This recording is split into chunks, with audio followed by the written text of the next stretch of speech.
So I'm going to share a little bit about my time. I called this From There to Here because I think at least the majority of you are starting your journey at the CDM, your C15s. So I'm going to try and sort of frame this as a talk where I think back to when I was sitting in your seat and what's happened between then and now, and try and reflect on what I've learned and what I thought was valuable to share. So I'm going to talk about a couple things here.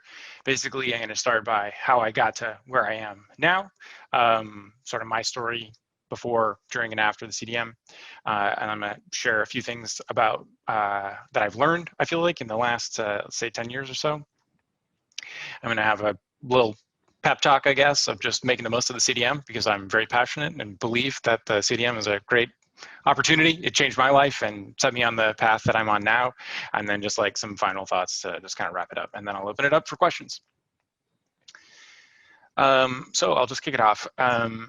How I got here. Where is here? So here, my current job, which I think is hopefully what folks are interested in, like you go to the CDM because of your career aspirations. So my here, currently location-wise, is Western Massachusetts. I live there with my wife and two-year-old son, almost two-year-old son. And my current job is I am a senior product manager of editorial experiences at Vox Media. Most people I think are pretty familiar with Vox if you are into like news stuff. And what this job means is that I own Vox's proprietary tools that the journalists use to write, edit, and publish content on the various Vox Media websites. So Vox Media is actually a network of things. So if you have ever been to Polygon, if you've ever been to The Verge, Vox.com is us. SB Nation, which is like a sports blog platform. We've also recently merged with New York Magazine, so that's New York Magazine. They have an offshoot called The Strategist. There's Vulture, a few other publications. There's a lot of networks there, and there's a tool set behind that that helps journalists publish content and distribute it on the internet, and that is what I'm the product manager of. Before this, I've also worked at a variety of large software or consumer tech companies in a few different types of roles, mostly centered around project or product management. All of these companies were interesting and challenging experiences in their own right, and each of them were unique, I think. It's a great lesson that I learned that there's no one right way to do things or like a way that guarantees success. Like Apple is an incredibly valuable and successful company, but the way that they do things, I wouldn't necessarily say would work for everybody because it helps to work the way Apple works when you're a company like Apple. But if you're a nimble new startup, it might not make as much sense to work like that. So it was a good lesson for me. And I feel like my career has taught me that, yeah, keep an open mind. But 11 years ago, which is mind-boggling that it was 11 years ago, but I was sitting in your seats, although I don't think any of you are actually sitting in those seats, but metaphorically speaking, I was sitting in your seat thinking, why did they let me here? Why did they let me in? I guess my story before the MDM was like, as a kid, I worked super hard and was a big overachiever. I put a lot of effort into everything I did. But basically, I burned out in high school, which is weird. Then I went on to a fairly forgettable Bachelor of Arts degree from the University of British Columbia, where I majored in playing a lot of Counter-Strike very late at night and attended very little class. I passed, but didn't really put a lot of effort into it. Some of my best friends and I got involved in basically like the late night music scene and party scene here in Vancouver, well, there in Vancouver. And we started a record label, which was cool. I did that for a few years. I ended up leaving that job to take an entry-level job in like a local startup, which then sort of from there led me to the CDM. Or we called it the MDM back in the day. I don't know if that's what folks still call it, but if you hear me say MDM by accident, that's That's what that is. But yeah, that's how I ended up. I kind of didn't really have a lot of work experience. I kind of didn't really have a super great school experience. I just had worked really hard when I was a kid, and I knew how to work hard. I hadn't really done it in a while. I wondered, and I've often reflected since then, was like, was all this stuff like, what if I had done more with my time then? What if I had done things that like mattered? And now I feel like in retrospect, no, that was part of my journey. It was not useless. It was a part of it, and it led me here. So I guess just something I was reflecting on when I was making this presentation was like, you know what? It was all worth it. So yeah, it doesn't matter how you got here, you're here.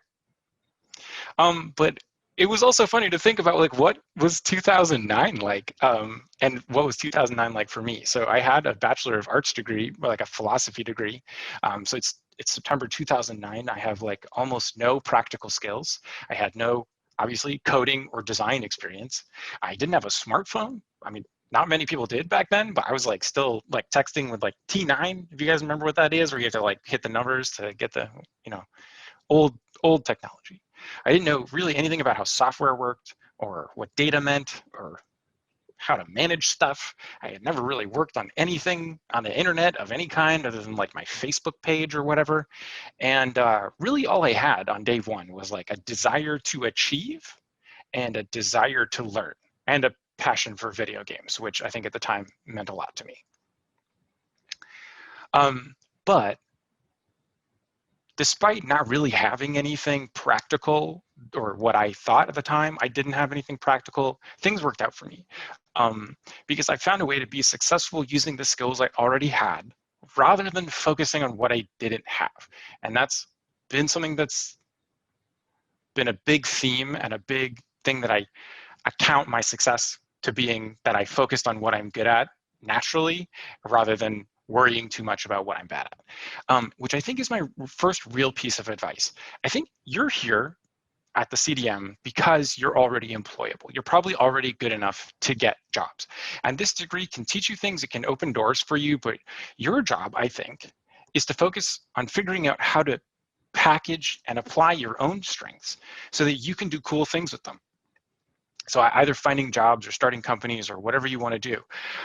I've learned and cultivated most of my technical and product and whatnot knowledge on the jobs, at the jobs that I was at. I didn't learn it before. What I learned before more than anything was what am I good at? And how do I tell people about that? And how do I discover that for myself? That's what the CDM is like, a super valuable resource and something that helped me learn that about myself. So what were my keys to success, I guess, for myself? What have the things that have always worked for me when I look back on my career? I think it boils down to two things: effort and relationships.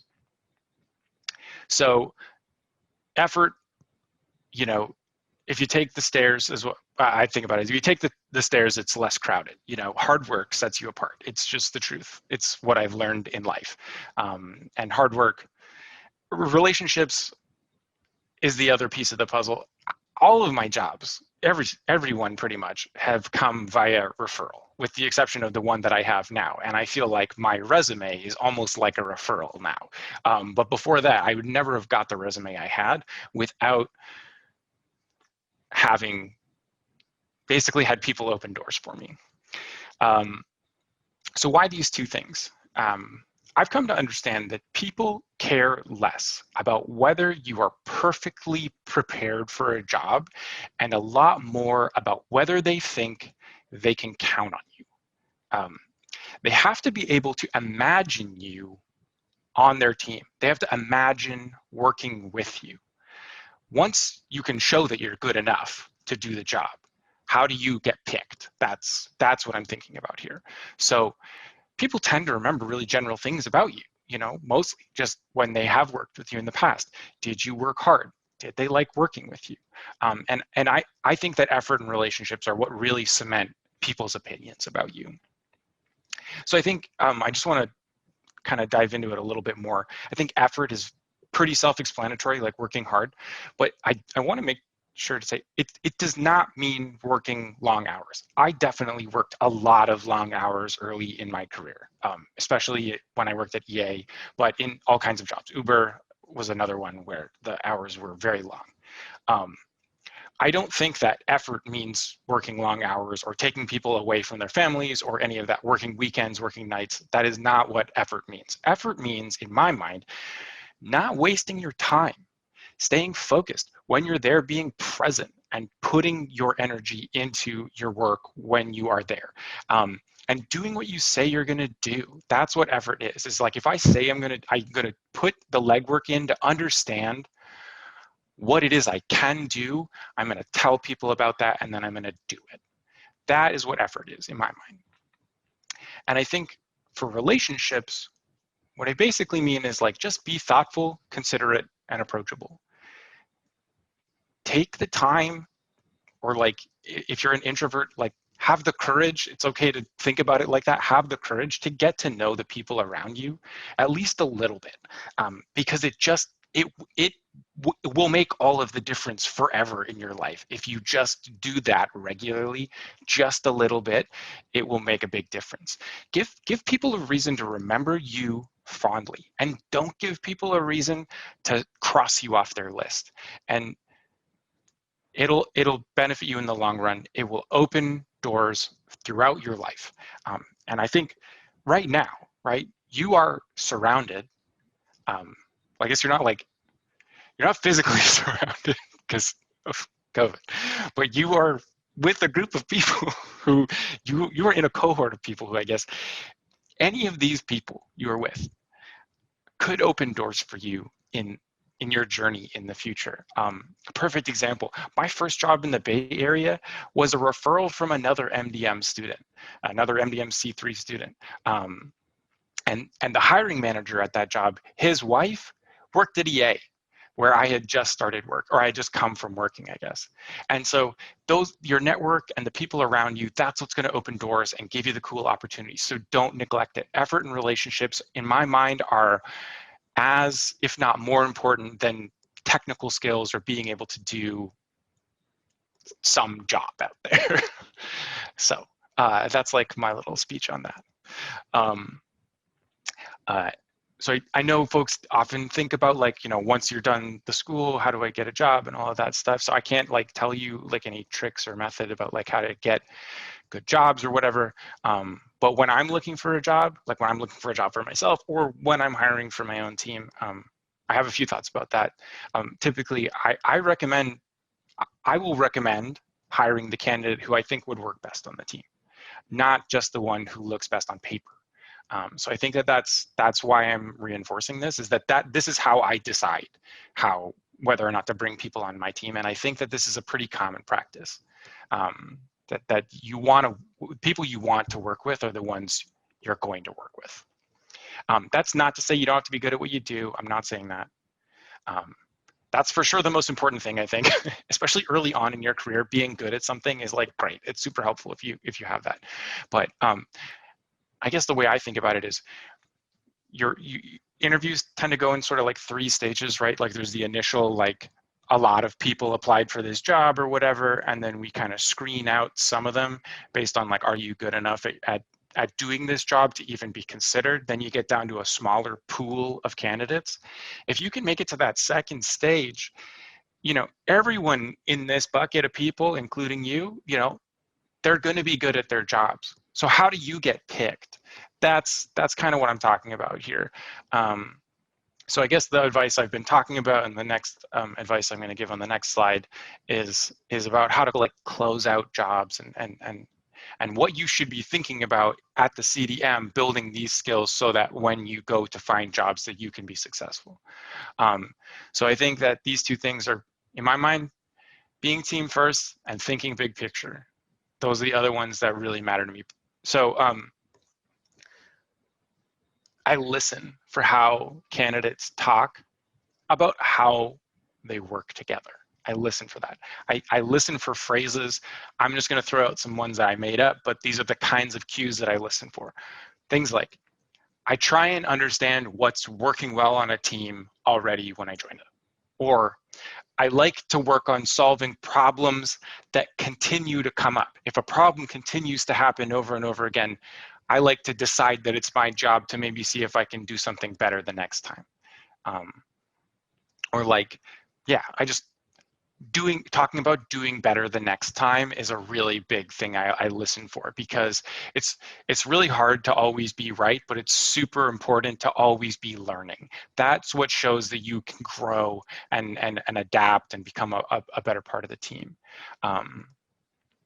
For big picture, what I mean is in digital media of any kind, I think, whether it's, games or animation or building software products of any kind or whatever, it's really rare these days that you're working on a team where everybody does the same job. Like at some point, you're going to be working with a few people in different disciplines, and having a basic understanding of not just what those jobs are, but what's important to those people, what problems they're trying to solve, goes a really long way in building a successful team. So things I listen for also are like, I always take the time to make sure that when I'm handing off my work to someone else, I've done it in a way that is very clear and very, understandable to someone who doesn't do my job. I try and communicate clearly. Or like, when I receive a request to do work, I put in the effort to make sure that I really understand it, instead of just automatically starting working on it and making a bunch of assumptions, right? And if I don't understand, I put in the effort to ask questions until I do understand. Trying to have like a basic understanding of how the business work and what everyone's jobs are. Those things are super important. Even if you're like a software engineer, and everyone in the world wants to hire software engineers right now. Software engineers are hot, right? But if you are a software engineer who knows what designers think about or what they care about, or even more, like if you know what a marketing person might care about, or what a salesperson or what an analyst or whatever, like that is invaluable. So take the time to kind of understand the big picture of whatever it is you're going to. If you're applying for a company, go and research like what kind of funding they've done. Do they have like a blog that's like a design blog or a product blog? Read the posts, learn what they care about, and try and get a picture of what they're doing. Super important. For me, it's what I always do every time I'm looking for a job, and I think that's... Your philosophy degree actually came in handy here. Your approach on a lot of these things. I'm trying to give you a breather if you want a sip of water or something. But you've touched on so many things that I think it's important for the cohort to know. And again, it's that sense of community and what you can achieve as a team, and where your contributions provide value and make life easier for those around you. Because Andrew is so correct. I mean, so often employers will be looking for fit. Like, are they going to make a positive impact on the team, on the product that we're working on? Your skills are good. They'll definitely help in getting a foot in the door in some places. But as far as, climbing the ladder and becoming a engineering program manager, I'm like, how does a guy with a philosophy degree become engineering program manager? Like, that's Andrew, right? So it's, I think it's choosing those around you that make you better, like can be so much more important than somebody who just has the hard skill and it's not necessarily the right fit. But anyway, thanks, Andrew. I just want to jump in and say, like, you're ticking a lot of boxes. We haven't had a pre-prep talk on anything you should or could be saying, but obviously nailing things on the head. And again, the power of the network. You spoke. I mean, it was Jordan, right? You were talking about your classmate who got Jordan, you that. yeah, for sure, Jordan, yeah. It was Beats by Dre acquired by Apple, all the other, Yeah, that's how it all went. It was my job at Beats, and then Beats got acquired by Apple, and then Apple from there. The engineering manager one of the designers I worked with got me a job at Uber. Uber was, it ended up being I was only there for 6 months, and I moved on to Pandora, where an engineering manager I worked with at Beats got me in the door there. Really, it wasn't until Vox that I was actually just like applying for a job. Yeah. No, and like Brian, I'm just looking at it because we did the project, the Man Up campaign, I think, which was Men's Health Initiative. That Brian, you spent some years on that one too. I know I'm not interviewing you right now, but I was just like, it's connections 6 years matter. or so, yeah. 6 years, yeah. It's crazy. Anyway, so Andrew, back to you. If you've had a chance to breathe, I've done my Yeah, job. thanks. I appreciate that. The consummate expert and host of yeah, your hosting duties are great. So I'm gonna try and go a little quicker because I know I'm kind of dragging on here. I'm gonna talk a little bit about things I wish I knew before I started work. Basically things I've learned the hard way. This is gonna be a bit more friendly for generalists. What I mean by generalist is someone who doesn't necessarily have like an engineering degree or is a designer or whatever. But you know, if any of this feels like obvious to you, I guess considering what I just said about empathizing with other folks, if some of this feels obvious to you, it might not be obvious to everybody. So just bear with me. So I think that the things I wish I understood was how product teams work, which I kind of talked about already a little bit. How software works, which I know this is going to sound obvious, but like I worked in software and I didn't understand how software worked. Then the value of user testing and prototypes, the value of to-do lists, and the value of culture. I'll try and fit all this in as quick as I can. I won't spend a ton of time on this, but basically there's a lot of literature on the internet right now about this. Product teams can be all kinds of different times, like different compositions, but a typical one these days, if you're working on software, like the kind of stuff that I do, you have like developers, product managers, designers, analysts, maybe other folks like project management, QA, UX research, and there's a really broad variety of roles, but it's important to understand kind of what I said, like the what and the why of these jobs. Why are they there? What are they doing? What do they care about?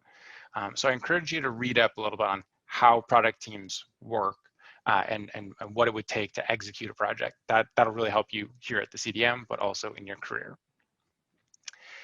Next, look, this is like obviously way overly simplistic, but how software works was, for me, with a philosophy degree, when I kind of like figured out some bits of it, it's helpful. So like a large amount of software can really be summed up as fun or helpful ways of interacting with databases and file servers, and that's it.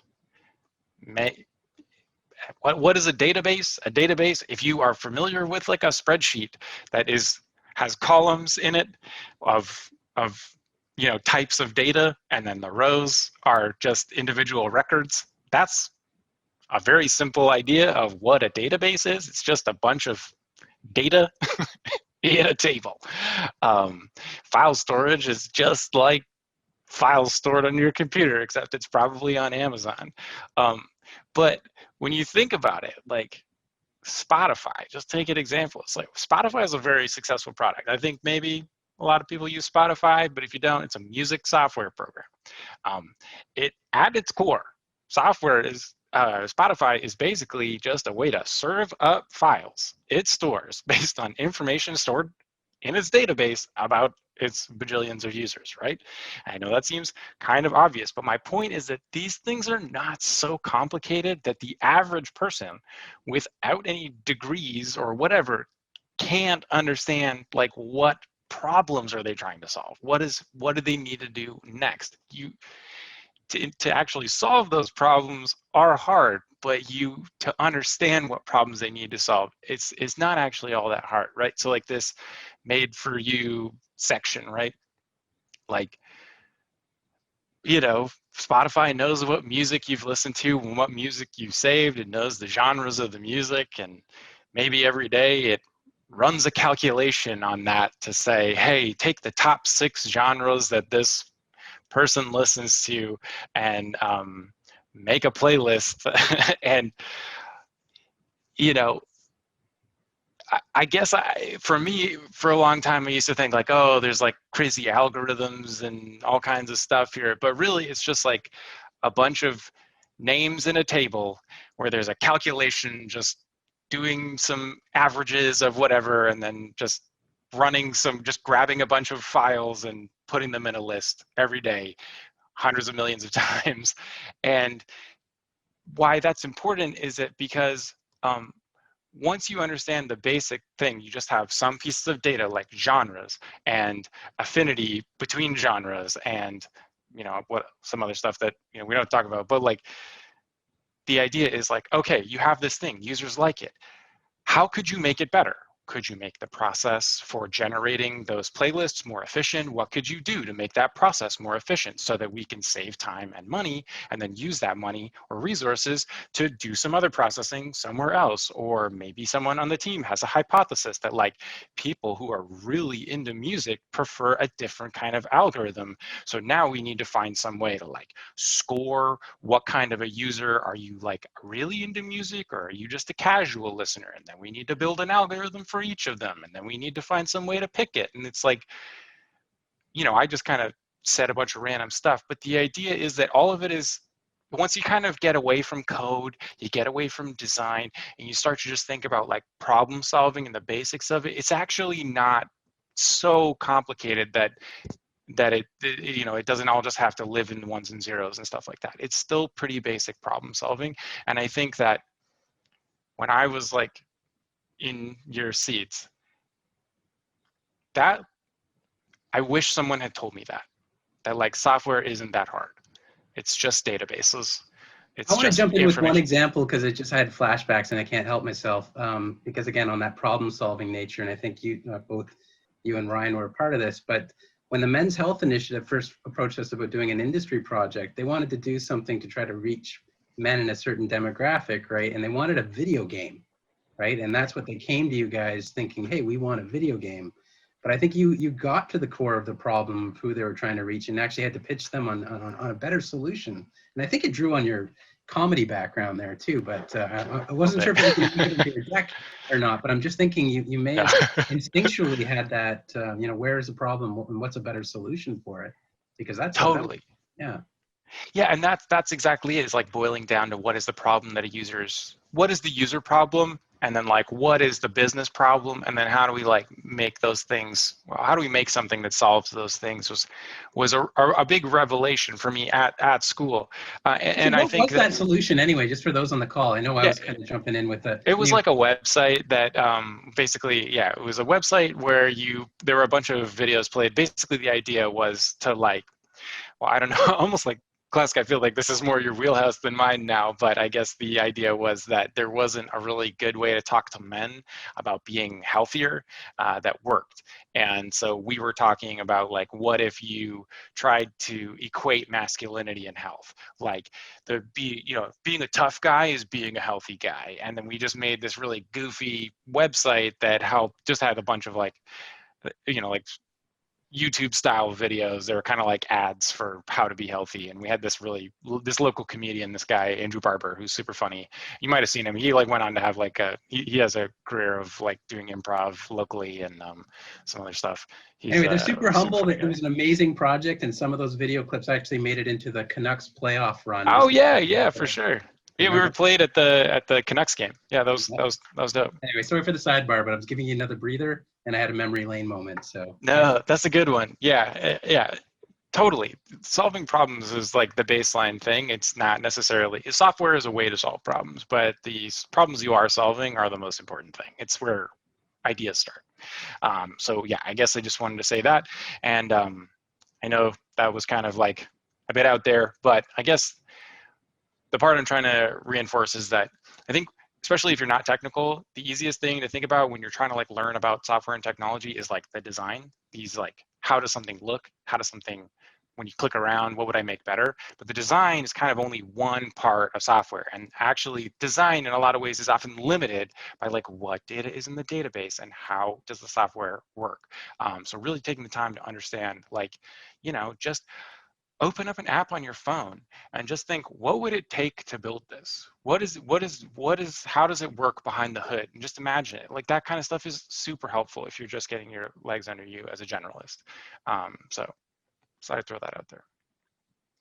Next one, user research and prototyping. I think this should be required reading for everyone basically in everything in life. Interviewing users. It's like got so much life advice. I would buy this today. I would buy it for all of you if I could.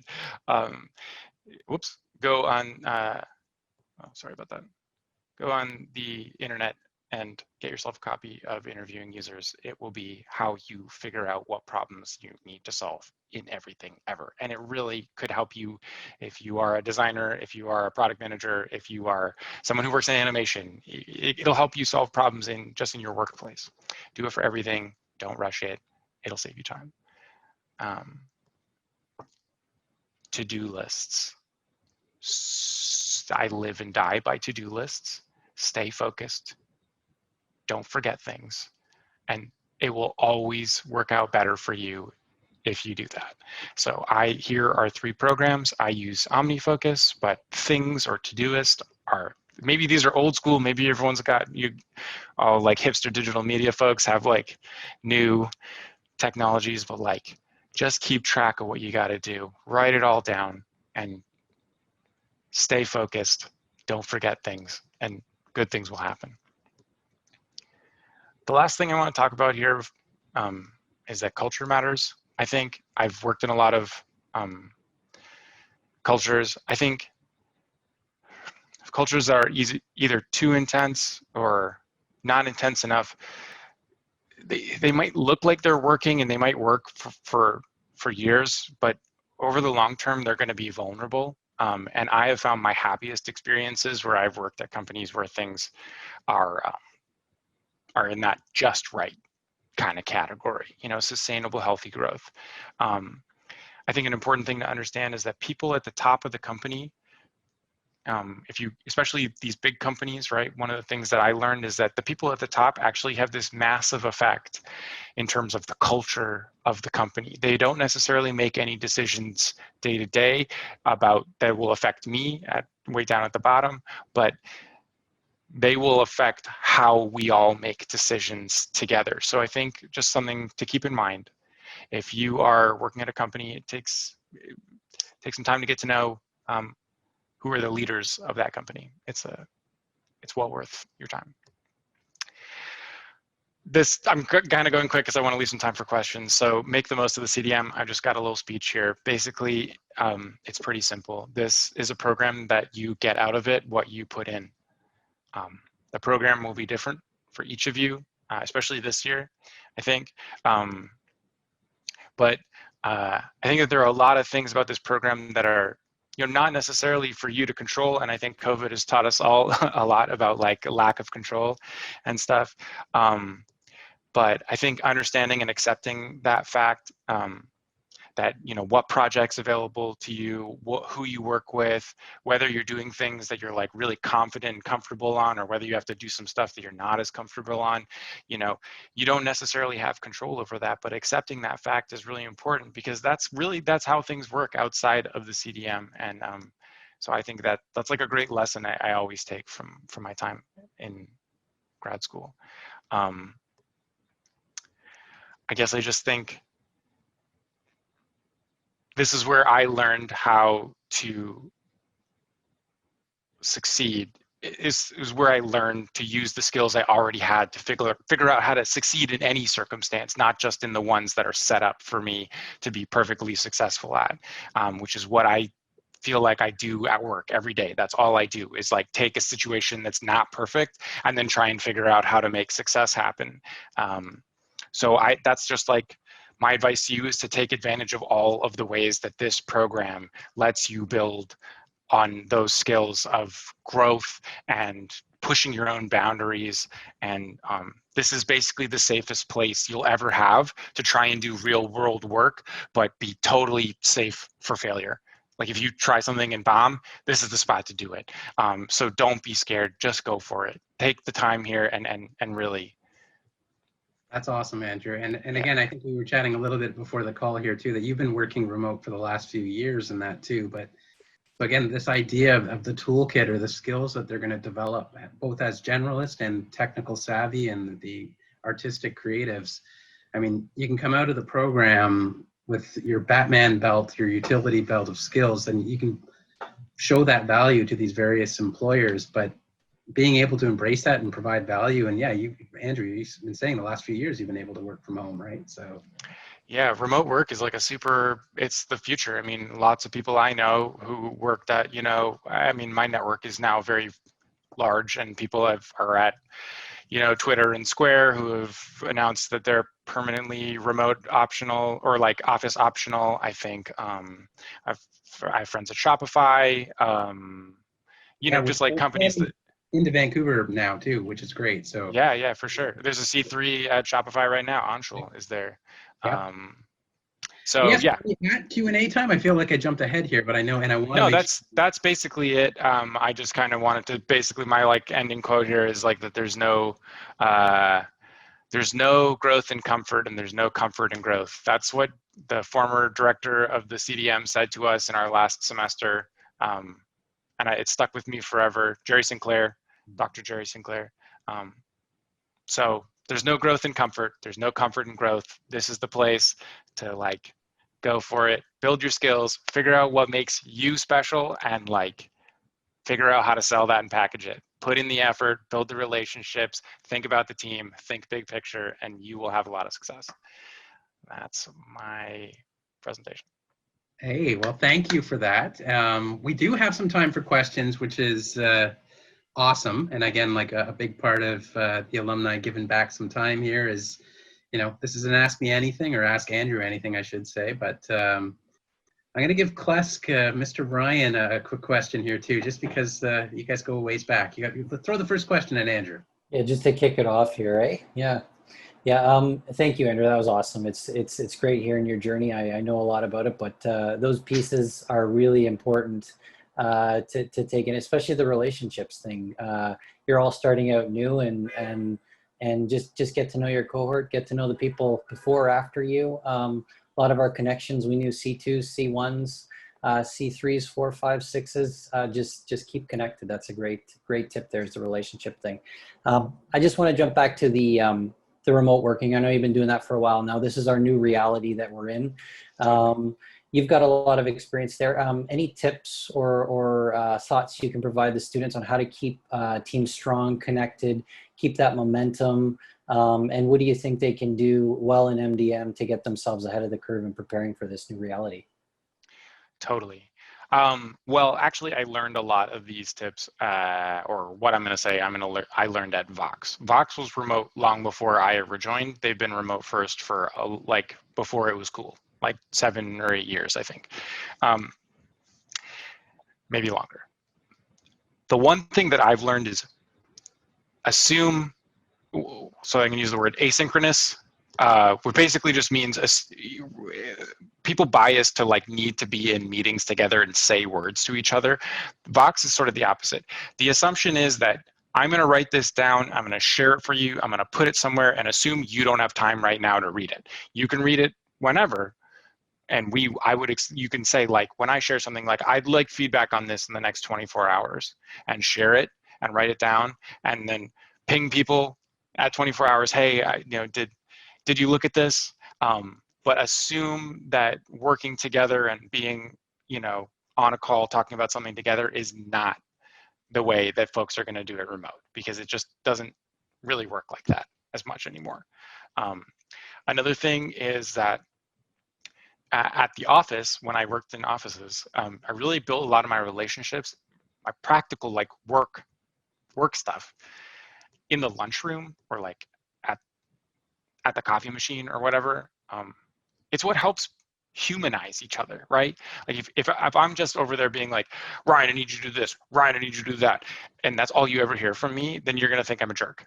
But if we eat lunch together and I'm like, hey, like I like sports, I like whatever, right? And I like this band, I like this movie, right? You start to like imagine that person as a real person.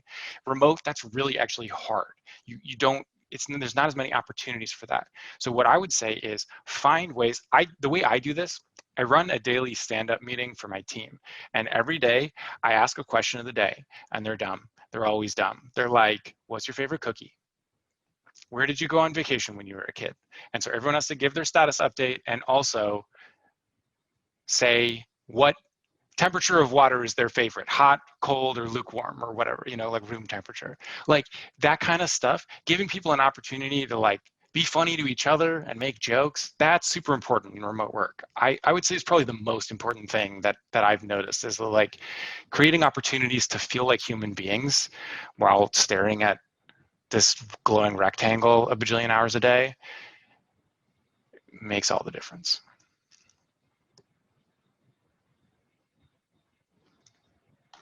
All right, so taking advantage of Andrew's time and our limited time, actually, anyone else have a question? I know there was a few earlier in the chat. One was about not being technical and if there's something you could do now that you didn't do then as far as being more technical aware. Let me see. Knowing what you know now, would you do things differently? Anything specific you'd like to recommend to students with no technical background wanting to break into the tech industry? I mean, you just gave them a quick breakdown of how databases and yeah, I mean, I guess I would try and like get a basic understanding. Like, there are free courses on like learning how to code that you would learn the basics of, but that stuff is kind of not that important. I would really say like you can do it. Code is just a way to give instructions to computers, right? Like, and you can always translate them into something that you could write down as a, often that's like what engineers do above their code. They'll like write a comment and this method does this thing or whatever, right? They're explaining what they're doing. And that's what I'd say is like, just try and understand as much as you can about how things work. I would say, if you're not technical, get a baseline understanding of just like how software works, like I explained, but that's not, I would also say, understand how the business works, understand how the pieces fit together, because oftentimes in my experience, it's not about trying to invent everything. It's about trying to you go to a place, you see what's missing, and you figure out how to fill in the gap. That's what I'd say. So oftentimes that's just being the most organized person or being someone who, facilitates and makes sure things get followed up on. That's kind of project management route. A great place to start if you're non-technical is look for project management jobs. There are fewer of them and they're very competitive. So that's, otherwise I would just say, just like listen, learn, and focus on the kind of stuff that I talked about in my presentation. I saw a Canucks fan curious about how the video story came about.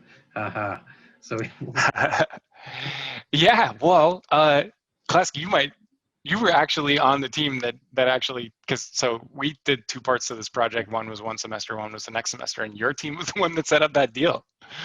Yeah, Dr. Goldenberg, who was the industry contact, the sort of the leader for that project for us, he's very involved with the Canucks. He's the urologist for a few of the Canucks alumni there, so he's got some connections at the stadium. So Stan Smeal, who former Canuck, Cindy as a fan, you probably know who that is. Andrew, you know who that is for sure.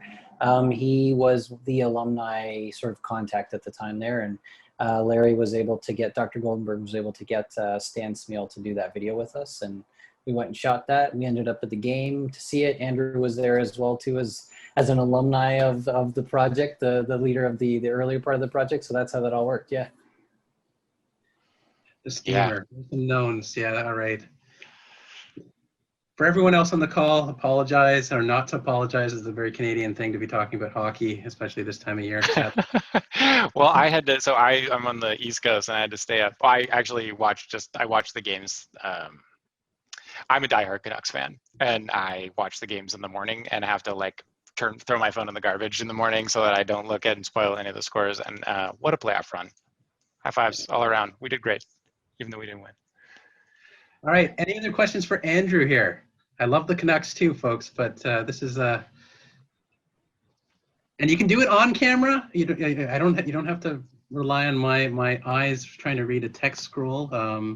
If there's I had a question, just sort of a general about, so media has really changed a lot, and especially by COVID. So I just wanted to ask you, as someone in like a media company, how's COVID affected how you're putting out stories and timelines, things like that? Yeah, definitely. Well, there's only so much I can talk about, just because like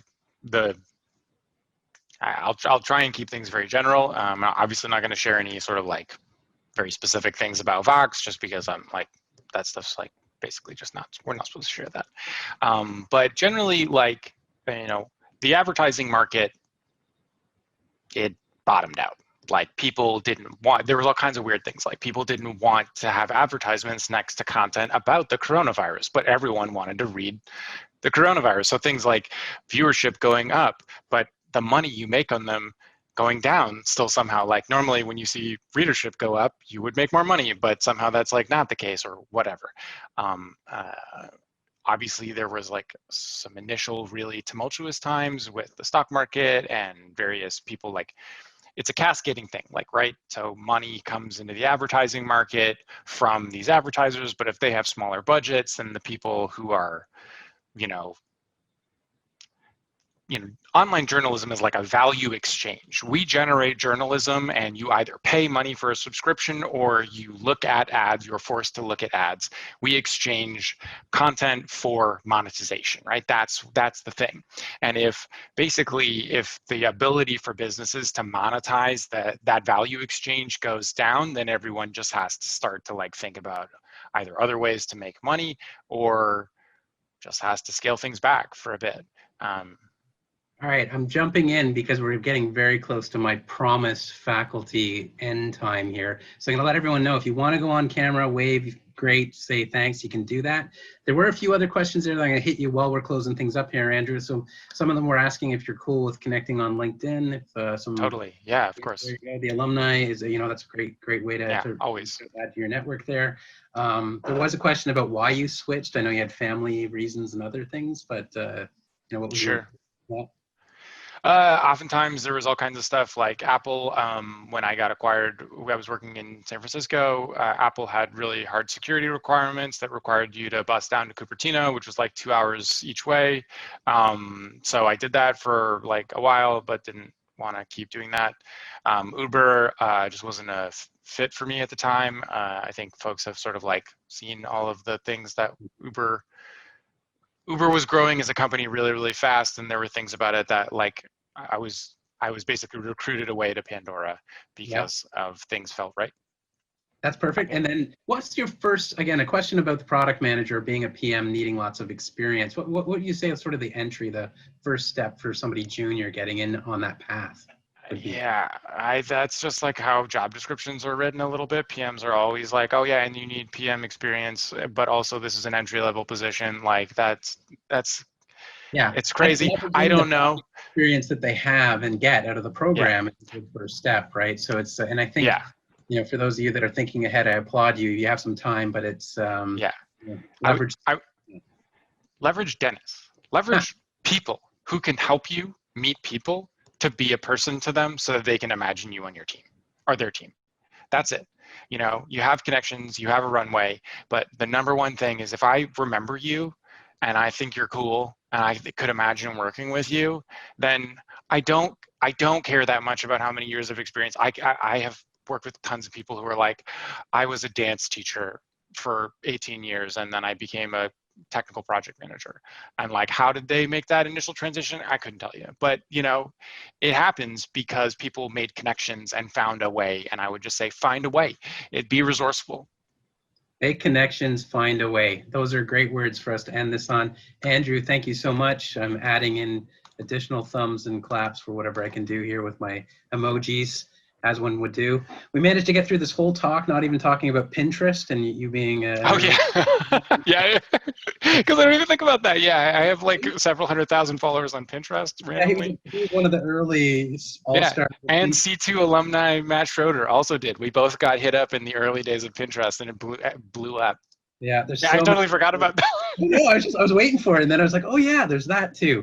Anyway, thanks so much. Thank you, everyone. I know some of you have class with Jason Elliott coming up for game design. Game design is a huge part of the program, and take it responsibly. Make the most of it. Show up, see the opportunity, make the opportunity, be the person that you'd want to work with. And we'll see you again for other talks. Andrew, thanks again so much. I can't wait to have you back in Vancouver so we can have a proper toast and more networking and everything that goes with that. So yeah, that sounds fantastic. Good luck, everybody. Enjoy the CDM. See you on the internet. Thanks, Andrew. Cheers. Thanks, Andrew.